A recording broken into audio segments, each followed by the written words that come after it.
do Senhor é fazer do fraco forte, carregar asa ou sorte, comparar a vida com morte, é nascer nesse sertão. A batalha está acabando, já vê. Nosso assunto de hoje é um estudo do livro Vingança Não, do escritor paraibano Francisco Pereira Nóbrega. Eu começava a ter o uso da razão. Começava a perguntar as coisas, a comparar. Parece que me vejo ainda no meio dos meus colegas de infância.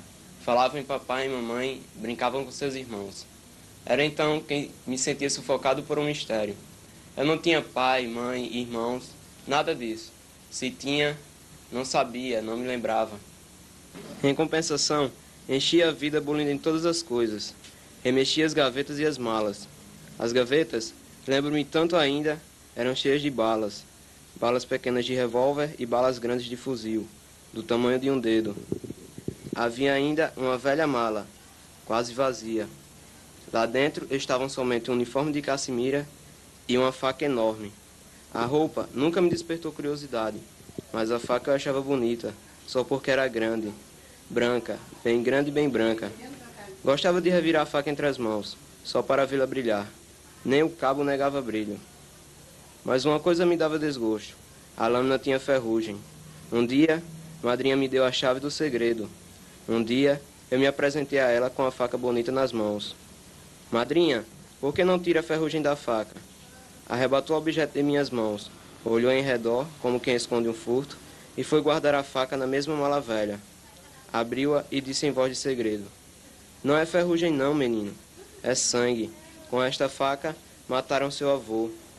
Não mexa em nada daqui. Este paletó era de seu tio Proniano. Morreu com ele. E, dizendo assim, desdobrou a roupa, mostrou 4 buracos com manchas pretas de sangue coagulado em torno. Eu não tinha visto ainda. Lembro-me que fiquei horrorizado. Nunca mais achei bonita a faca. E tinha medo da mala velha, como se lá dentro houvesse um defunto. O tempo foi me dizendo o resto do mistério. A vila ficava perto de nossa fazenda. Era Nazarezinho. Quando o vigário vinha celebrar no povoado, íamos todos para lá. Foi numa dessas vezes que me mostraram a um soldado de Nazarezinho. Esse é o filho de Chico Pereira. Quando ele crescer, a gente vai fazer com ele como fez com seu pai, foi a resposta. Em casa, deu-me vontade de contar a história e perguntei: o que foi que fizeram com meu pai? Mataram. Esta aura de mistério cercou minha infância. Depois começou a ser traduzida por uma palavra: vingança. Parece que me vejo ainda no alpendre da casa grande da fazenda. Todo dia chegava gente e saía gente. Todo dia, sem exagero, digo. Eu ouvia as mesmas expressões dos que passavam. É este quem vai vingar a morte do pai. Outras vezes, punham a mão sobre minha cabeça e fitavam meus olhos. Deixe ver, cabra, se você tem mesmo coragem de vingar. Este capítulo nos mostra o escritor recordando passagem de sua infância, os primeiros contatos com a dura e cruel realidade, a tragédia que envolveu a sua família a partir de seu avô. Relata-nos ainda a reação da comunidade, que já o preparava para a vingança. É este quem vai vingar a morte do pai. Ou então, deixe ver, cabra, se você tem mesmo coragem de vingar. Mas quem é Francisco Pereira Nóbrega? Francisco Pereira Nóbrega nasceu no dia 24 de abril de 1928 em Nazarezinho, sertão paraibano, filho de Francisco Pereira Dantas e Jardelina Pereira Nóbrega. Fez seus estudos primários no Colégio Padre Rolim, em Cajazeiras. Ingressou no Seminário Arquidiocesano da Paraíba e, após, frequentou a Pontifícia Universidade Gregoriana de Roma, ordenando-se sacerdote. Frequentou a Universidade Católica de Paris, doutorando-se em filosofia. Professor da Universidade Federal da Paraíba, membro do Conselho Estadual de Educação e da Academia Paraibana de Letras. Cronista do jornal O Norte, escreveu Vingança Não, Rio Seco, Para Ler Hegel, A Palavra na Construção do Homem, Evangelização na América Latina. Poliglota, em 1968 deixa o sacerdócio e se casa com uma professora paulista. Tem 3 filhos. O livro Vingança Não é um depoimento sobre Chico Pereira e cangaceiros do Nordeste. Sua história e fama teve início com uma tragédia acontecida em Nazarezinho, pequena cidade encravada no Alto Sertão Paraibano, à época, um simples distrito pertencente ao município de Sousa.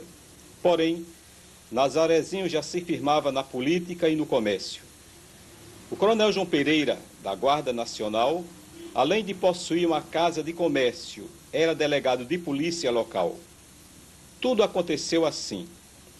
O presidente da República, o paraibano Epitácio Pessoa, entendeu que se fossem construídas grandes barragens e açudes, estaria acabada no Nordeste a seca, e isto faria do sertanejo um homem feliz. Por isso, foi planejada a construção de um grande açude na fazenda São Gonçalo, município de Sousa, em terras da família Rocha, inimiga política do coronel João Pereira, a poucos quilômetros de Nazarezinho. Para a localidade chegaram milhares de pessoas vindas dos mais distantes lugares, supervisionadas por engenheiros norte-americanos. O coronel entusiasmou-se e decidiu criar em São Gonçalo uma feira semanal, onde pudesse vender, além dos mantimentos normais, outras coisas essenciais como cal, madeira, tijolos. Assim pensou, assim fez. E entregou a administração de tudo aos 3 filhos, Francisco, Aproniano e Abdias. São Gonçalo fervilhava de gente, e para evitar brigas, mortes, facadas e violências, foi criada uma lei proibindo o uso de armas, sobretudo nas feiras. No dia 11 de setembro de 1922, passava das 6 horas da tarde, quando o coronel João Pereira fechava seu comércio, e chegaram 4 homens, a cavalo e armados: Chico Dias, Zé Mutuca, Campineiro e Zé Dias. O coronel lhes perguntou: vocês não sabem que é proibido andar armado aqui? A resposta foi rápida: saber a gente sabe, mas desarmar ninguém desarma.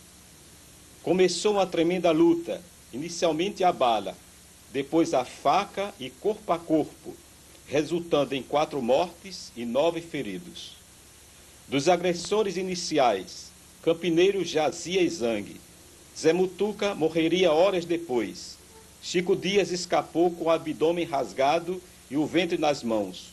Corria, parava, olhava para trás, empurrava o ventre para dentro e continuava correndo, até morrer. Foi Zé Dias quem teve mais sorte. Escapou. O coronel, gravemente ferido, é levado para sua fazenda Jacu, onde viveria os derradeiros momentos, implorando aos filhos: entreguem tudo à justiça. Vingança, não. João! João, pelo amor de Deus, João, foi fizer com você. Pai, não. Pai, não, pai. Por favor. Pai, não. Ele tá vindo aí, ele tá vindo, pai. Por favor, não, pai. Pai. Oh, pai, por favor, não, pai. Pai. Oh, pai.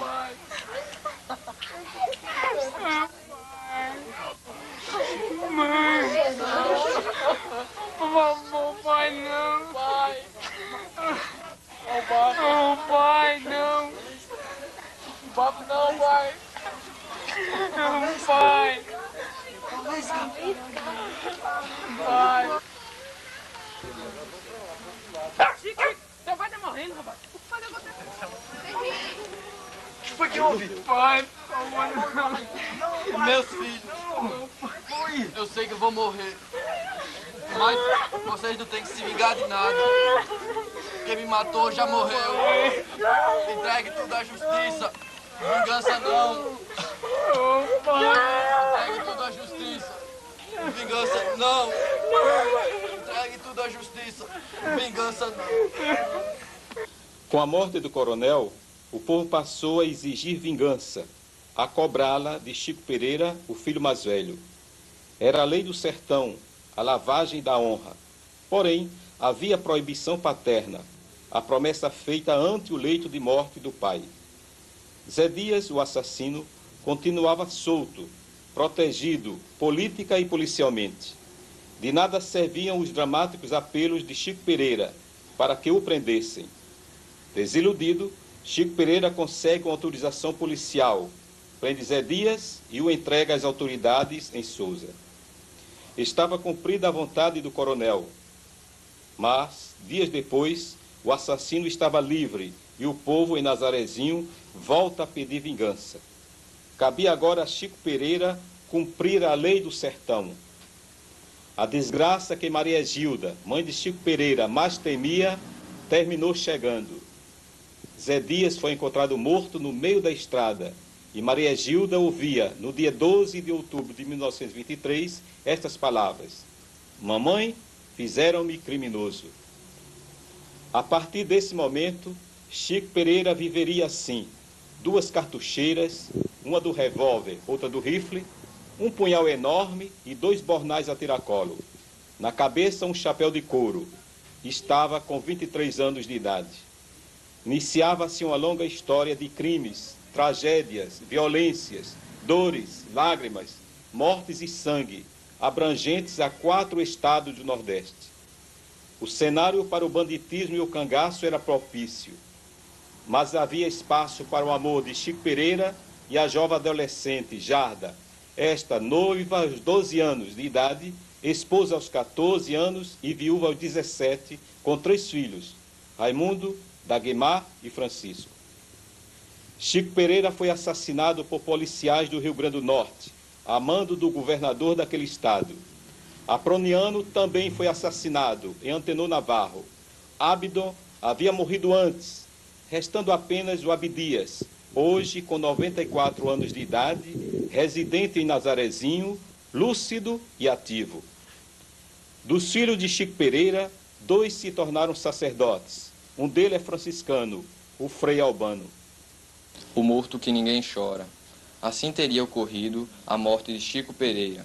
28 de outubro seria o julgamento em Acari.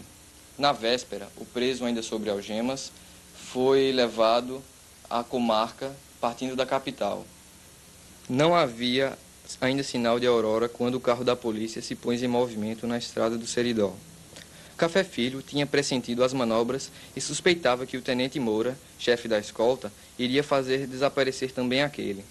Dispôs-se a acompanhar atrás, em carro próprio, mas um amigo lhe observou: "Pior para você, onde o matarem, vão matar também as testemunhas." Decidiu então partir na tarde do dia seguinte. Foi quando o telegrama chegou para o advogado. O carro tinha virado e Chico Pereira morreu. Ninguém acreditou. Dia muito que se não acreditava. A história vinha agora pela voz do povo na surdina. Exatamente no quilômetro 177, onde hoje se ergue uma cruz, a estrada se levanta sobre um aterro. Ali o carro parou. Os militares desceram com suas armas e o preso com as algemas. Os caminhos da noite findavam. Faltavam instantes para o sol nascer. O preso deu as costas à estrada e fitou o abismo. Era a hora da morte. A vida é mesmo assim. Chega aquele momento fatal em que a gente dá as costas a tudo que ficou atrás, a vida inteira, longa como uma estrada que nem se sabe mais onde começou, e se fita o abismo na frente, a morte. Atrás, a única estrada que não tem regresso. Na frente, o único abismo que não tem desvio. Era 28 de outubro de 1928. Chico Pereira morria com apenas 28 anos de idade. 6 deles passaram em luta que se estenderam a 4 estados do Nordeste. E diga-se por curiosidade que jamais uma bala ou faca o tocou de leve, sequer, nem mesmo para morrer. Não foi morto a tiros, não, porque o crime devia restar disfarçado em virada de carro. Foi morto a pancadas de coice de carabina. Depois, ainda algemado, viraram o carro por cima. A face ficou esmagada, irreconhecível. Esmagados também a base do crânio e do tórax. É o que transparece na certidão policial de óbitos. Destacamos 3 importantes personagens ativos no livro. Chico Pereira, protagonista do livro Vingança Não, era um rapaz de 21 anos de idade, olhos verdes, alvo, estatura mediana. Jovem, manso e feliz, vivia isolado do mundo na fazenda Jacu. Era um rapaz pacato do povoado de Nazarezinho. Trabalhava num barracão em São Gonçalo com seus irmãos, mas abandonou o barracão e se tornou vendedor de cal. Ficou conhecido por toda aquela região. À procura de Cal, conhece Jardelina, esta com 12 anos de idade, e se apaixona. Chico Pereira tinha uma vida feliz até o momento em que recebeu a notícia de que seu pai estava morrendo. A notícia tornou sua vida uma completa tragédia. Transformou-o num homem revoltado, sobretudo depois de saber que o assassinato de seu pai fora premeditado. Matou um dos assassinos por influência do povo e por revolta contra a polícia. Além de um homem revoltado, passa a ser também um criminoso, com apenas 23 anos de idade. Formou um bando de cabras que o serviriam com toda a lealdade. Começa a viver refugiado com seu bando de homens. Assassinado a 28 de outubro de 1928, com 28 anos de idade. Jarda, uma mulher forte, decidida, triunfante. Lutou muito, batalhou, mas teve sua recompensa. Sua história começa quando tinha 12 anos. Por casualidade, conheceu Chico Pereira e, a partir do momento em que se apaixonou pelo rapaz alto, loiro, de olhos verdes, passou a fazer parte da história da desgraça da família dele. Os primeiros tempos de namoro foram calmos, apenas enquanto Chico Pereira comercializava cal. Mas quando este fez-se criminoso, tudo mudou. Casou-se aos 14 anos por procuração e passou a levar uma vida estafante, cansativa. Constantemente era procurada por policiais a fim de saberem o paradeiro do marido. Aos 17 anos de idade, ficou viúva com 3 filhos. Abdias Pereira, o homem enigma. Na infância, o mais irrequieto, de prodigiosa força física na juventude. Era de se esperar que fosse o pioneiro de todas as lutas que abateram-se sobre a família. Assistiu, entretanto, impassível, ao desenrolar da tragédia, sem se envolver, sem se intimidar. Queria casar, mas nunca se explicou por que não podia. Passou a adolescência, entrou na velhice, repetindo a mesma coisa. Não podia casar. Namorava, acabava, renovava. Ele tinha 52 anos de idade, quando um dia bateu à porta de minha casa e disse: "Vim para você fazer meu casamento. Solteirão, trabalhei até hoje só para vocês, porque somente eu podia lhes dar uma ajuda que os outros não tinham. Por isso, eu não podia casar. Minha esposa poderia não me suportar, vivendo para os filhos que não eram dela. Mais que isto, eu tinha medo. Eu não queria vir amar meus filhos mais do que os filhos do meu irmão, enquanto estes ainda precisassem de mim. Eu tinha medo que viesse a morrer em mim a única metade viva, que é esse irmão morto. Esse irmão que ainda encontro dentro de mim quando ajudo seus filhos." Abdias está hoje com 94 anos de idade, residindo em Nazarezinho. Aqui está o professor Francisco Pereira Nóbrega, autor do livro Vingança Não, ora em estudo em nossa escola técnica. Ele é neto do coronel João Pereira, assassinado em Nazarezinho, filho de Chico Pereira, assassinado no Rio Grande do Norte. Seu avô materno também foi assassinado e seu tio Aproniano também foi assassinado em Antenor Navarro. Pergunta ao professor Francisco Pereira: após tantas mortes que dizimou sua família praticamente, por que escrever o Vingança Não? Eu quis contar com fatos o que outros, muitos já contaram com palavras, com ideias. O exemplo pesa mais. Eu quis mostrar com uma história concreta do meu sangue, como não vale a pena se derramar sangue em atitude de vingança. Eu tinha uma outra razão ainda, é que a história que eu vi na minha infância inteira, contada aos pedaços, e que eu encontrei nas memórias de tantas pessoas também fragmentada, pudesse ser contada por inteiro em sua sequência lógica de causas e efeitos. A causa maior está aí, a mentalidade do tempo de que a própria justiça e os meios oficiais para ela deveriam ser marginalizados e grande, valente, respeitável na sociedade seria somente o homem que fizesse vingança pelas suas próprias mãos. Deu no que deu. Essa história eu gostaria de ver contada hoje a muita gente, porque hoje o problema volta. A violência ainda é maior. Os sistemas de opressão estão organizados. Muita gente fala em extirpar criminosos através de pena de morte. Eu ainda espero de cada homem a possibilidade de se soerguer, de se reintegrar na sociedade. Eu espero, sobretudo, daqueles que são responsáveis pela ordem pública, não fazer da pena de morte uma lei, porque não seria justiça, seria vingança. E eu quero dizer para toda essa gente de hoje o que disse no livro: vingança, não.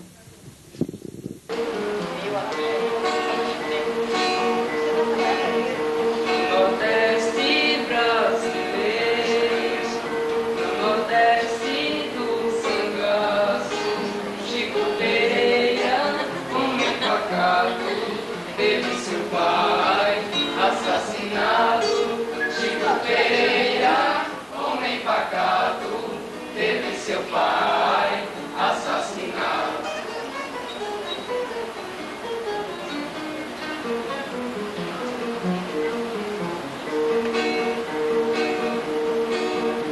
E assim após o quadro, com alegria, publica obras no povo. E hoje em dia, com alegria, publica obras com amor.